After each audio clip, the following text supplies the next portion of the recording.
आज के इस वीडियो में हम क्रिमिनल लॉ में बेल के प्रोविज़न को समझेंगे, साथ ही हम समझेंगे बेल के कितने प्रकार होते हैं क्रिमिनल लॉ में। जैसे कि फॉर एग्जांपल के रूप में हम लोग लेते हैं एंटीसिपेटरी बेल किसे कहते हैं, डिफ़ॉल्ट बेल किसे कहते हैं, ट्रांजिट बेल किसे कहते हैं, इंटरिम बेल किसे कहते हैं और कैंसिलेशन ऑफ बेल किसे कहते हैं। तो ये वीडियो काफ़ी इन्फॉर्मेटिव होने वाला है, तो वीडियो के एंड तक बने रहें बिना स्किप किए हुए और चैनल को सब्सक्राइब करना ना भूलें। तो चलिए हम लोग देखते हैं बेल वर्ड को कहाँ डिफ़ाइन किया गया है। जो वर्ड बेल है, बेल को डिफ़ाइन किया गया सेक्शन 2(1)(b) ऑफ भारतीय नागरिक सुरक्षा संहिता में। क्या कहता है बेल का मीनिंग?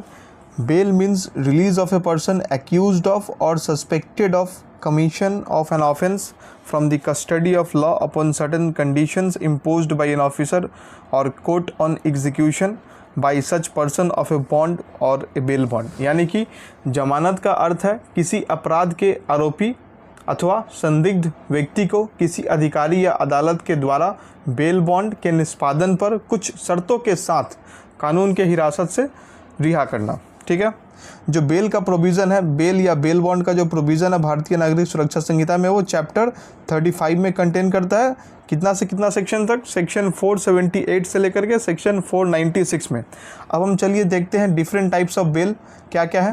पहला हम देखते हैं टाइप्स ऑफ बेल में क्या क्या है। बेल इन बेलेबल ऑफेंस, यानी कि सेक्शन 478 डील करता है बेलेबल ऑफेंसेस में बेल के कंडीशन को। क्या बोलता है चलिए देख लेते हैं।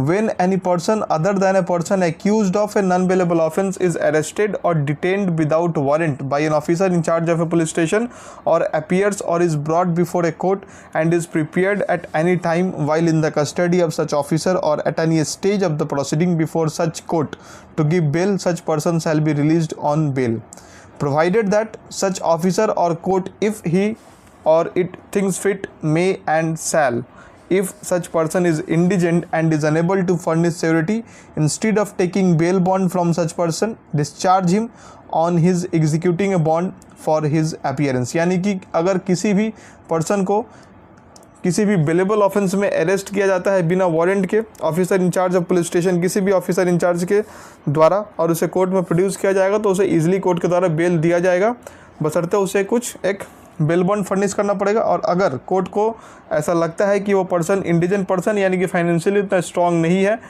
लैकिंग मनी है ताकि वो बेल बॉन्ड फर्निश नहीं कर सकता है, तो उसे एक पर्सनल बॉन्ड के लेकर भी छोड़ा जा सकता है कोर्ट के द्वारा। यानी कि बेल बॉन्ड में जो सिक्योरिटी है उसको ना दे करके एक पर्सनल बॉन्ड भरवा करके भी कोर्ट उसे छोड़ सकता है। उसका एक और प्रोविज़न है सेक्शन 478 में। क्या कहता है चलिए देख लेते हैं। Where a person is unable to give bail bond within a week of the date of his arrest, it shall be a sufficient ground for the officer or the court to presume that he is an indigent person for the purposes of this proviso.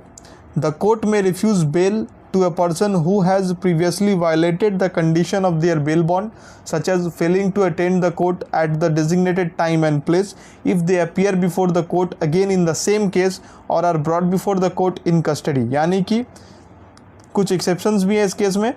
अगर court को लगता है कि इस आदमी ने previously भी same offence किया है और फिर से उसको कस्टडी में लाया गया है उसी ऑफेंस में, तो कोर्ट जो है उसको बेल रिफ्यूज़ भी कर सकती है। हालांकि ये बहुत एक्सेप्शनल केसेस में ऐसा होता है।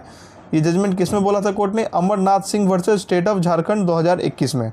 ठीक है, अब चलिए हम लोग देख लेते हैं एंटीसिपेटरी बेल किसे कहते हैं। एंटीसिपेटरी बेल का जो प्रोविज़न है पहले सीआरपीसी में 438 में दिया गया था, लेकिन अभी बीएनएसएस में 482 में इसका प्रोविज़न दिया गया है। इसका क्या मतलब है, क्या कहता है 482 ऑफ बीएनएसएस?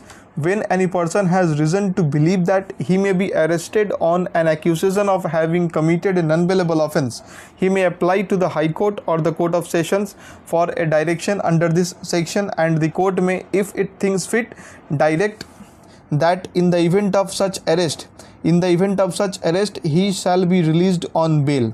यानी कि अगर किसी भी व्यक्ति को यह विश्वास हो कि उसे किसी गैर जमानती यानी कि नॉन बेलेबल ऑफेंस में के आरोप में गिरफ्तार किया जा सकता है, तो वह ऑनरेबल हाई कोर्ट में या फिर ऑनरेबल सेशंस कोर्ट में आवेदन कर सकता है एंटीसिपेटरी बेल का।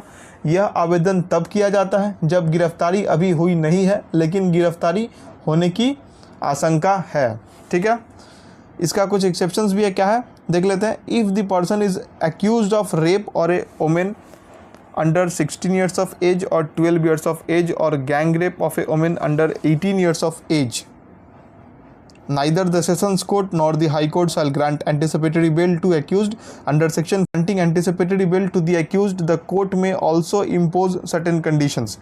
एंटीसिपेटरी बेल जब कोर्ट अलाउ करेगी पर्सन के फेवर में, उसे जब एंटीसिपेटरी बेल दिया जाएगा कोर्ट के द्वारा, तो कोर्ट कुछ शर्तें भी रख सकती है, कुछ कंडीशंस भी रखेगी eight the time of granting the anticipatory bail. क्या क्या ये कंडीशन है? A condition that the person shall make himself available for interrogation by the police officer as and when required. यानी कि आरोपी व्यक्ति को पुलिस के द्वारा पूछताछ के लिए जब भी बुलाया जाए वह उपलब्ध रहेगा. इसका उद्देश्य क्या है? इसका मेन उद्देश्य है कि जांच में सहयोग सुनिश्चित करना है एक्यूज पर्सन के द्वारा. A condition that the person shall not directly or indirectly make any inducement, threat or promise to any person acquainted with the facts and circumstances of the case so as to dissuade him from disclosing such facts to the court or to any police officer. यानी कि वह अगर किसी भी गवाह को प्रभावित करने की कोशिश करता है तो कोर्ट उसे एंटीसिपेटरी बेल नहीं देगा, और अगर कोर्ट एंटीसिपेटरी बेल दे रहा है तो उसे ये कंडीशन देगा कि आप किसी भी गवाह को प्रभावित करने की कोशिश नहीं करेंगे. अर्थात वह किसी को न धमकाएगा, न प्रलोभन देगा, न प्रभावित करेगा, ना ही कोई प्रॉमिस करेगा ताकि वो अदालत को सच्चाई ना बता सके. कौन? विटनेसेस. ठीक है. A condition that the person shall not leave India without the previous permission of the court.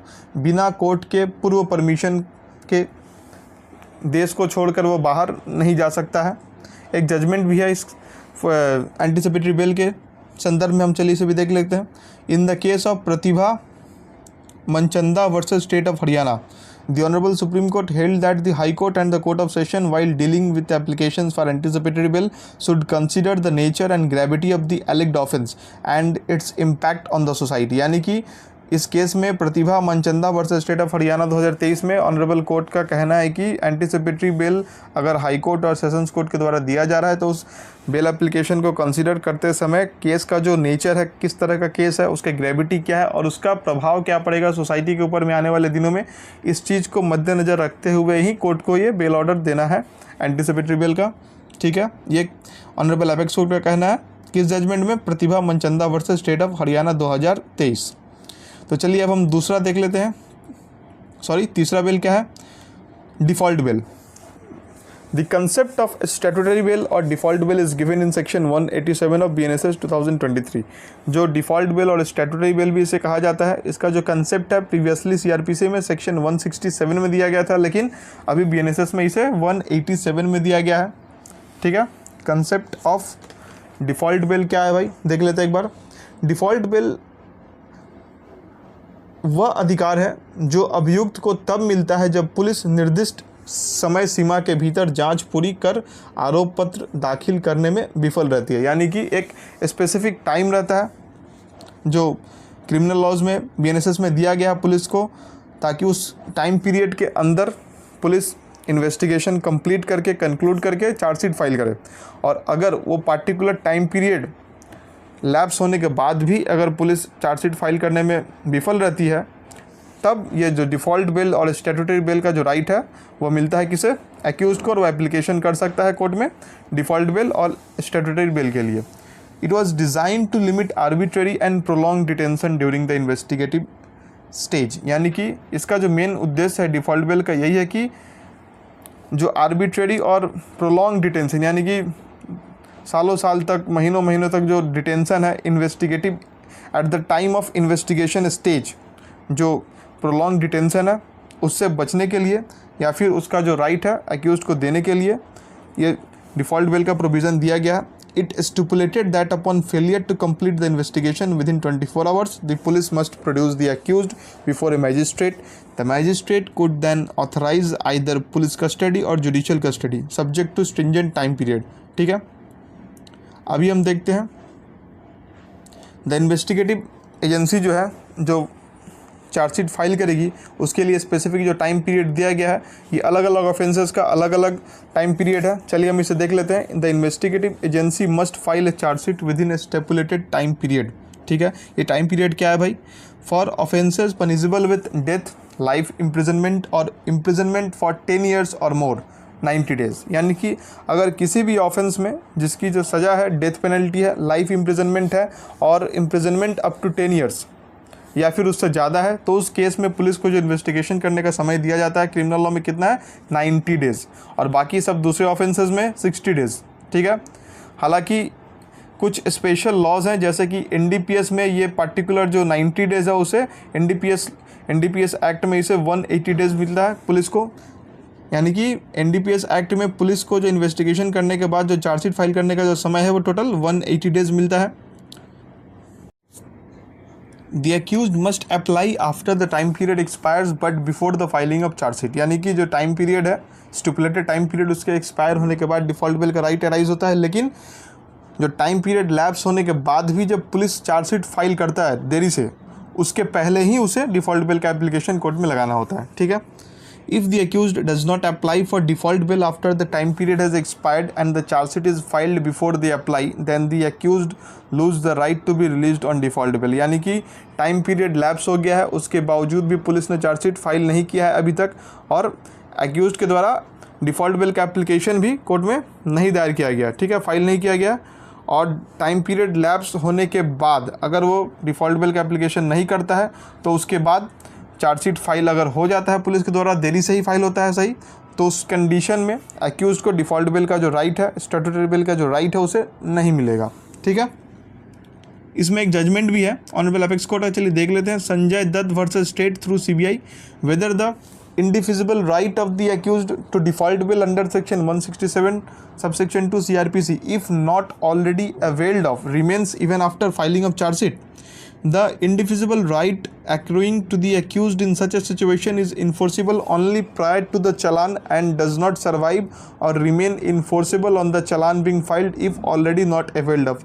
कहने का मतलब है अगर accused के द्वारा एप्लीकेशन नहीं लगाया गया है और बीच में चालान फाइल कर दिया जाता है तो उसका जो राइट है वो ख़त्म हो जाएगा, उसे वो राइट उसे नहीं मिलेगा। ठीक है। If that right had accrued to the accused but it remained unenforced till the filing of the challan, then there is no question of its enforcement thereafter since it is extinguished the moment challan is filed because section 167 ceases to apply. यानी कहने का मतलब है time period expire हो गया है, उसके बावजूद भी अक्यूज के द्वारा डिफ़ॉल्ट बेल का एप्लीकेशन नहीं लगाया गया, तो जैसे ही चार्जशीट फाइल होगा, लेट से चार्जशीट फाइल होगा कोर्ट में, जैसा ही फाइल होगा उस समय जो डिफ़ॉल्ट बेल का राइट है वो ख़त्म हो जाएगा। ठीक है। अब चलिए हम देखते हैं इंटरिम बेल किसे कहते हैं। The word interim bell is nowhere defined in the भारतीय नागरिक सुरक्षा संहिता 2023। जो वर्ड इंटरिम बेल है उसे स्पेसिफिकली कहीं भी क्रिमिनल लॉ में डिफाइन नहीं किया गया। ये जो कंसेप्ट है इंटरिम बेल का, एक टोटली जुडिशियल प्रोनाउंसमेंट का आउटकम है। When the proceedings of the regular bail or anticipatory bail are not concluded, the court may grant temporary bail for the time period until the said proceedings are concluded। यानी कि ये एक specifically क्या है, ये एक temporary bell है या एक माननीय अदालत द्वारा दी गई एक अस्थायी जमानत है जो कि कुछ समय के लिए दी जाती है। समझिए कि एक साधारण भाषा में समझते हैं, किसी भी नॉन बेलेबल ऑफेंस में अगर चीफ जुडिशियल मजिस्ट्रेट कोर्ट के द्वारा किसी को, कोई आदमी अगर बेल का एप्लीकेशन लगाता है तो उसे कोर्ट समझिए कि इंटरिम बिल देता है। आज इंटरिम बिल देगा और एक टाइम पीरियड देगा टिल 2 महीना बाद किसी भी समय एक डेट रखेगा, तो उस डेट में फिर से उसे अपीयर करना होता है। और क्योंकि ये इंटरिम बेल है, अस्थायी बेल है, टेम्पोररी बेल है, तो उसे 2 महीना बाद जब फिर से उसका अपीयरेंस का डेट पड़ेगा, उस दिन फिर से उसको एप्लीकेशन करना पड़ेगा सीजीएम में, कोर्ट में, ताकि वो बेल को कन्फर्म कर दे, कोर्ट रेगुलर बेल में कन्वर्ट कर दे। अगर कोर्ट सेटिस्फाई होता है तो उसे कंफर्म कर सकता है रेगुलर बेल में, अगर कोर्ट सेटिस्फाई नहीं होता तो फिर से उसे एक एक्सटेंशन भी दे सकता है। ठीक है। तो हमने समझा इंटरिम बेल किसे कहते हैं। अब चलिए समझते हैं ट्रांजिट बेल क्या है। The individual can approach local court and seek the transit bail to travel to the jurisdiction where the case is registered and then apply for regular और anticipatory bail there. It ensures procedural fairness across the state boundaries. Transit bail को हम लोग कुछ इस प्रकार समझते हैं कि समझिए कि ये जो है कोलकाता में रहता है, उसके अगेंस्ट में एक एफआईआर हुआ है दिल्ली में, और उसे डर है कि जैसे ही वो दिल्ली जाएगा इन्वेस्टिगेशन में कोऑपरेट करने के लिए तो पुलिस उसको अरेस्ट कर सकती है।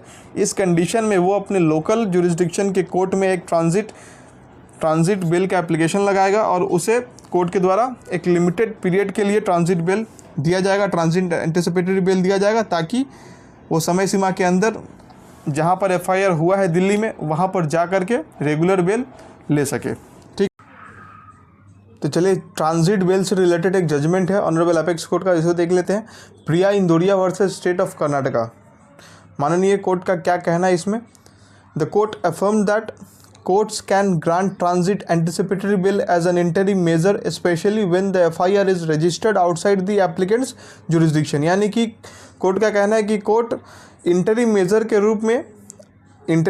रूप में ट्रांजिट एंटिसिपेटरी बेल दे सकती है एप्लीकेंट को। किस कंडीशन में? जब एफआईआर उसके लोकल जुरिस्डिक्शन के बाहर हुआ, यानी कि दूसरे स्टेट में अगर हुआ है कोई एफआईआर तो उस केस में उसको ट्रांजिट एंटिसिपेटरी बेल कोर्ट दे सकती है। कौन सा कोर्ट? उसके अपने जुरिस्डिक्शन वाला कोर्ट। ठीक है। This relief is temporary and intended solely to enable the accuse to approach the appropriate court for regular और एंटिसिपेटरी बेल। यानी कि ये जो रिलीफ है ये टेम्पररी रूप में दिया जा रहा है।